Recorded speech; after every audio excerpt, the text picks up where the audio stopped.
अध्याय 27। बाइबल कैसे पढ़ें। यदि आप बाइबल पढ़ने में नए हैं तो मैं ईमानदारी से कहूँ तो शुरुआत में आपको ये कठिन लगेगा। इससे पहले कि मैं बचाया जाता और यीशु पर अपना विश्वास रखता, मैं बाइबल में जो कुछ पढ़ता था उसे समझने के लिए वास्तव में संघर्ष करना पड़ता था। मुझे प्रचारकों से सुनी गई शिक्षाओं को समझने में भी संघर्ष करना पड़ा। अब यह उस व्यक्ति से आ रहा है जिसने ग्रेड स्कूल और कॉलेज में उत्कृष्ट प्रदर्शन किया है। इसका एक कारण बाइबल में बताया गया है। इसे एक ऐसे पर्दे के रूप में वर्णित किया गया है जो परमेश्वर के वचन को पढ़ने और समझने की आपकी क्षमता को अवरुद्ध कर रहा है। प्रेरित पौलुस इन छंदों में हमें ये समझाता है। यदि हमारे सुसमाचार पर पर्दा पड़ा है तो यह उन मरने वालों के लिए पड़ा है जिनकी बुद्धि को इस संसार के ईश्वर ने अंधा कर दिया है कि मसीह जो परमेश्वर के स्वरूप हैं, उनकी महिमा के सुसमाचार का प्रकाश उन पर न चमके। 2 कुरिन्थियों 4:3-4। मैं इसे एक भ्रम जैसा मानने लगा हूँ। क्या आपने कभी उन मैजिक आई इल्यूजन चित्रों में से एक देखा है? यदि आप इसे सामान्य रूप से देखें तो ये यादृच्छिक पैटर्न और रंगों के समूह के साथ बस एक तस्वीर है, लेकिन अगर आप इसे देखें और सही तरीके से ध्यान केंद्रित करें तो आपको एक शानदार 3D छवि दिखाई देगी। पर्दा कुछ वैसा ही है। याद रखें कि आपका दुश्मन शैतान नहीं चाहता कि आप सच्चाई जानें। उसने मूलतः आपको इसके प्रति अंधा कर दिया है। यदि आप ये पर्दा पहनकर बाइबल पढ़ते हैं तो आप वास्तव में इसे प्राप्त नहीं कर पाएंगे। आंखों पर बंधी इस पट्टी के कारण बाइबल पढ़ना शुरू करने से पहले आपको भगवान से यह पर्दा हटाने और आप जो पढ़ रहे हैं उसे समझने में मदद करने के लिए कहना होगा। इस धर्मग्रंथ में यीशु बोल रहे हैं और लोगों को उनसे पूछने के लिए प्रोत्साहित कर रहे हैं। मांगो तो तुम्हें दिया जाएगा, ढूंढो तो तुम पाओगे, खटखटाओ तो तुम्हारे लिए खोला जाएगा। क्योंकि जो कोई मांगता है उसे मिलता है, जो ढूंढता है वह पाता है, जो खटखटाता है उसके लिए खोला जाएगा। तुम में ऐसा कौन है कि यदि उसका पुत्र उससे रोटी मांगे तो वो उसे पत्थर दे? या यदि वो मछली मांगे तो कौन उसे सांप देगा? सो जब तुम बुरे होकर अपने बच्चों को अच्छी वस्तुएं देना जानते हो तो तुम्हारा स्वर्गीय पिता अपने मांगने वालों को अच्छी वस्तुएं क्यों न देगा। मत्ती 7:7-11। इस कविता में यीशु हमें बताते हैं कि वो हमेशा हमारे दिल के दरवाजे पर दस्तक दे रहे हैं, हमें बस उसे अंदर आने देना है। देख, मैं द्वार पर खड़ा हुआ खटखटाता हूँ। यदि कोई मेरा शब्द सुनकर द्वार खोलेगा तो मैं उसके पास भीतर आकर उसके साथ भोजन करूंगा और वो मेरे साथ। प्रकाशित वाक्य 3:20। भगवान सचमुच आपकी मदद करेंगे। किसी भी चीज से अधिक वो चाहता है कि आप उसे जानें। पर यदि तुम में से किसी को बुद्धि की घटी हो तो परमेश्वर से मांगे, जो बिना उलाहना दिए सबको उदारता से देता है और उसको दी जाएगी। याकूब 1:5। अब यदि आपने पहले से ही यीशु पर अपना विश्वास रखा है तो आपके लिए बड़ी खबर यह है कि पवित्र शास्त्र हमें बताता है कि मसीह में पर्दा हट जाता है। जब आप यीशु पर अपना विश्वास रखते हैं तो ये दूर हो जाता है। यहाँ बताया गया है कि पौल इसका वर्णन कैसे करता है। परंतु उनके मन कठोर हो गए, क्योंकि आज तक जब पुरानी वाचा पढ़ी जाती है तो वही पर्दा रहता है, क्योंकि मसीह में वो उठ जाता है। परंतु आज तक जब मूसा की पुस्तक पढ़ी जाती है तो उनके हृदय पर पर्दा पड़ा रहता है। परंतु जब कोई प्रभु की ओर फिरता है तो वो पर्दा उठ जाता है। 2 कुरिन्थियों 3:14-16। यदि आप यीशु में विश्वास करते हैं तो आप अब अंधकार के पर्दे के नीचे नहीं रहेंगे। इन छंदों में उसने बहुत से चिन्ह दिखाए थे, यीशु को संदर्भित करता है। परंतु उसने उनके सामने इतने चिन्ह दिखाए तो भी उन्होंने उस पर विश्वास न किया कि यशायाह भविष्यद्वक्ता का वचन पूरा हो, जो उसने कहा था, हे प्रभु, हमारे समाचार पर किसने विश्वास किया है? प्रभु का भुजबल किस पर प्रकट हुआ है? इस कारण वे विश्वास न कर सके, क्योंकि यशायाह ने फिर कहा, उसने उनकी आंखें अंधी कर दी हैं और उनका मन कठोर कर दिया है। कहीं ऐसा न हो कि वे आंखों से देखें और मन से समझें और फिरें और मैं उन्हें चंगा करूं। यशायाह ने ये बातें तब कहीं जब उसने उसकी महिमा देखी और उसके विषय में बातें की। तो भी सरदारों में से भी बहुतों ने उस पर विश्वास किया, परंतु फरीसियों के कारण प्रकट न किया। ऐसा न हो कि वे आराधनालय से निकाले जाएं, क्योंकि वे परमेश्वर की प्रशंसा से अधिक मनुष्यों की प्रशंसा प्रिय समझते थे। यीशु ने पुकार कर कहा, जो मुझ पर विश्वास करता है वो मुझ पर नहीं परंतु मेरे भेजने वाले पर विश्वास करता है। जो मुझे देखता है वो मेरे भेजने वाले को देखता है। मैं जगत में ज्योति होकर आया हूँ कि जो मुझ पर विश्वास करे वो अंधकार में न रहे। यूहन्ना 12:37-46। यदि आप यीशु में विश्वास करते हैं तो इसका मतलब ये भी है कि आपके अंदर पवित्र आत्मा वास कर रहा है। हम जानते हैं कि पवित्र आत्मा हमारा सहायक है और हमें सब कुछ सिखाता है, तो आप बाइबल पढ़ने में मदद के लिए पवित्र आत्मा से भी पूछ सकते हैं। इस धर्मग्रंथ में यीशु ही बोल रहे हैं। परंतु सहायक अर्थात पवित्र आत्मा जिसे पिता मेरे नाम से भेजेगा वो तुम्हें सब बातें सिखाएगा और जो कुछ मैंने तुमसे कहा है वो सब तुम्हें स्मरण कराएगा। यूहन्ना 14:26। अब जब हमने पर्दे पर चर्चा कर ली है तो आइए जाने कि वास्तव में बाइबल कैसे पढ़ी जाए। यहाँ बताया गया है कि आप बाइबल में एक विशेष धर्मग्रंथ कैसे पाते हैं। आइए अपने उदाहरण के रूप में यूहन्ना 3:16 का उपयोग करें। यूहन्ना उस किताब का नाम है जो बाइबल में है, कोलन से पहले की संख्या 3 अध्याय संख्या है, कोलन के बाद की संख्या 16 पद्य संख्या है। तो आप यूहन्ना की पुस्तक अध्याय 3 और पद 16 की तलाश कर रहे हैं। सभी बाइबल में प्रत्येक पुस्तक पर स्पष्ट रूप से लेबल लगाए गए हैं और अध्याय और छंद स्पष्ट रूप से क्रमांकित हैं। क्योंकि परमेश्वर ने जगत से ऐसा प्रेम रखा कि उसने अपना इकलौता पुत्र दे दिया ताकि जो कोई उस पर विश्वास करे वह नाश न हो परंतु अनंत जीवन पाए। यूहन्ना 3:16। कभी कभी इस पुस्तक में आप मुझे एक धर्मग्रंथ का संदर्भ देते हुए देखेंगे और इसमें नया जीवंत अनुवाद या नया राजा याकूब संस्करण जैसा एक अतिरिक्त वर्णन करता होगा। यह उस बाइबल संस्करण को संदर्भित करता है जिससे पवित्र शास्त्र आया है, विश्व अंग्रेजी बाइबल के बजाय, जिसे मैं लगभग हमेशा उद्धृत करता हूँ। मैंने एक अलग अनुवाद चुना क्योंकि मुझे शब्द चयन या व्याकरण पसंद था। मैं चाहता था कि आपके लिए इसे समझना आसान हो। यहाँ बताया गया है कि यूहन्ना 3:16 नया जीवंत अनुवाद से कैसे पढ़ा जाता है।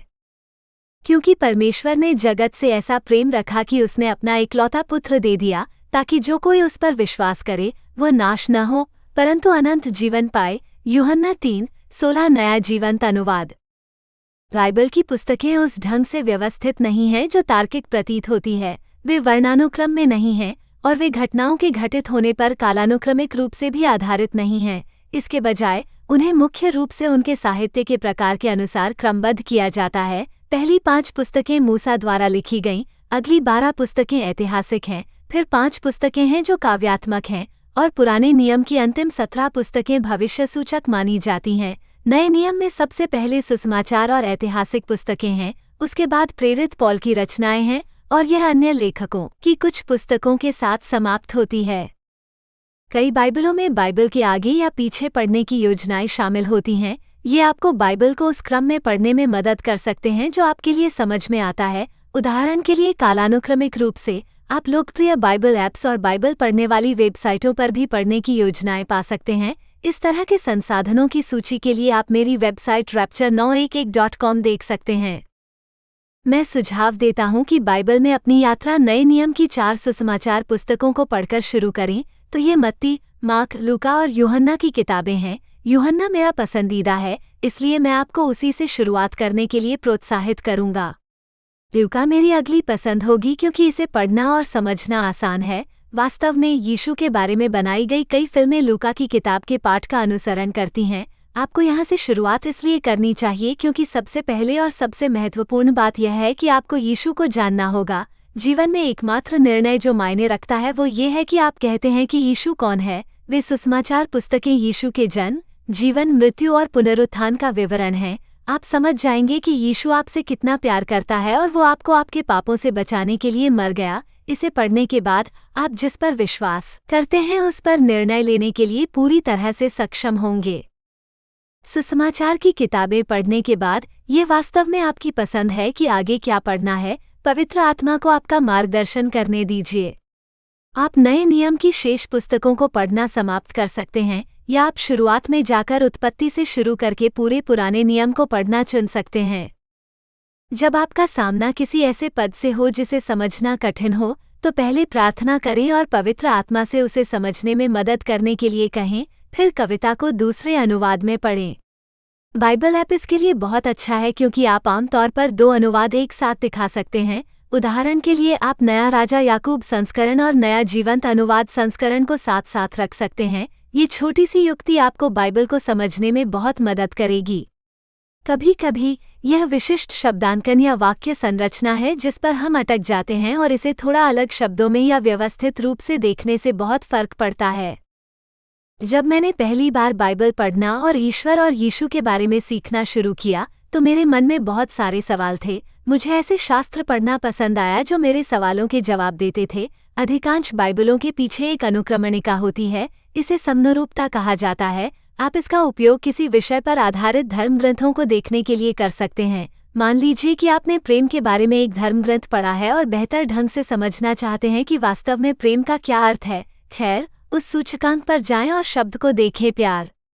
आपको उन धर्म ग्रंथों की एक सूची मिलेगी जिनमें वो शब्द या विषय शामिल है और फिर आप आगे पढ़ सकेंगे। यदि आप बाइबल ऐप का उपयोग कर रहे हैं तो खोज सुविधा इसके लिए बढ़िया है। बस टाइप करें प्यार खोज बॉक्स में। अपने प्रति सहज रहें और यदि आपको कठिनाई हो रही है तो निराश न हो। याद रखें कि बाइबल परमेश्वर का वचन है। ईश्वर अनंत है। मुझे विश्वास है कि हम ईश्वर के बारे में सीखने में अनंत काल बिता सकते हैं क्योंकि वो शाश्वत है। हर दिन जब आप बाइबल पढ़ेंगे तो आपको उससे नई समझ मिलेगी। बस इसे जारी रखें। मुझे आशा है कि बाइबल के इस संक्षिप्त परिचय से आपको यह एहसास करने में मदद मिली होगी कि भगवान ने इसे सिर्फ आपके लिए लिखा है। इसे ऐसे संजोकर रखें जैसे आप एक प्रेम पत्र रखते हैं, क्योंकि यह बिल्कुल वैसा ही है। मैंने तेरे वचन को अपने हृदय में रख छोड़ा है कि तेरे विरुद्ध पाप न करूं। हे यहोवा, तू धन्य है। मुझे अपनी विधियां सिखा। मैं तेरे उपदेशों पर ध्यान करूंगा और तेरे मार्गों पर ध्यान करूंगा। मैं तेरे नियमों से प्रसन्न रहूंगा। मैं तेरे वचन को न भूलूंगा। मेरी आंखें खोल दे कि मैं तेरी व्यवस्था की अद्भुत बातें देख सकूं।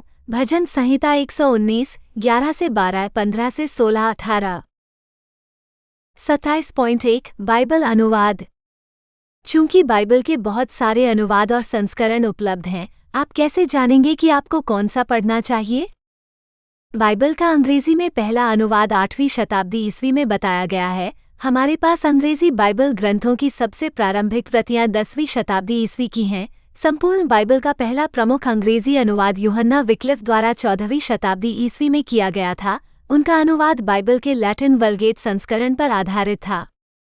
फिर 1535 में कवरडेल बाइबल प्रकाशित हुई। यह मूल ग्रीक, हिब्रू और अरामी ग्रंथों पर आधारित आधुनिक अंग्रेजी में संपूर्ण बाइबल थी। यह सही है। इस बाइबल का अनुवाद के अनुवाद से नहीं किया गया था। इसका अनुवाद मूल ग्रंथों से किया गया था। ये बाइबल भविष्य के अंग्रेजी अनुवादों की नींव रखेगी। बाइबल का राजा याकूब संस्करण मूल रूप से 1611 में प्रकाशित हुआ था। इसका निर्माण कवरडेल बाइबल जैसे लोकप्रिय अनुवादों का उपयोग करके किया गया था। आज हम जिस राजा याकूब संस्करण का उपयोग करते हैं वो मूल संस्करण में कई संशोधनों से आता है। अंतिम संशोधन 1769 में हुआ था। 20वीं शताब्दी ईस्वी में बाइबल के अतिरिक्त अंग्रेजी संस्करण प्रकाशित किए गए थे। नया अंतर्राष्ट्रीय संस्करण 1978 में आया और नया राजा याकूब संस्करण 1982 में आया। आज बाइबल के सैकड़ों संस्करण उपलब्ध हैं और ये तय करना कठिन हो सकता है कि कौन सा सबसे अच्छा है। कुछ अनुवाद मूल पाठ से शब्द दर शब्द अनुवाद पर ध्यान केंद्रित करते हैं, जबकि अन्य मूल पाठ से आशय या अर्थ का अनुवाद करने पर ध्यान केंद्रित करते हैं। अधिकांश लोगों को दोनों प्रकार की बाइबल पढ़ना उपयोगी लगता है। इस तरह से आपको पाठ की बेहतर समझ प्राप्त होगी। शब्द दर शब्द अनुवाद में शामिल हैं द राजा याकूब संस्करण, द नया राजा याकूब संस्करण, the English standard version, the new American standard Bible और द विश्व अंग्रेजी बाइबल, जो मैं इस संपूर्ण पुस्तक में पवित्र शास्त्र को उद्धृत करने के लिए इसका उपयोग किया गया है। थॉट फॉर थॉट अनुवादों में शामिल हैं नया जीवंत अनुवाद, लिविंग बाइबल और मैसेज बाइबल।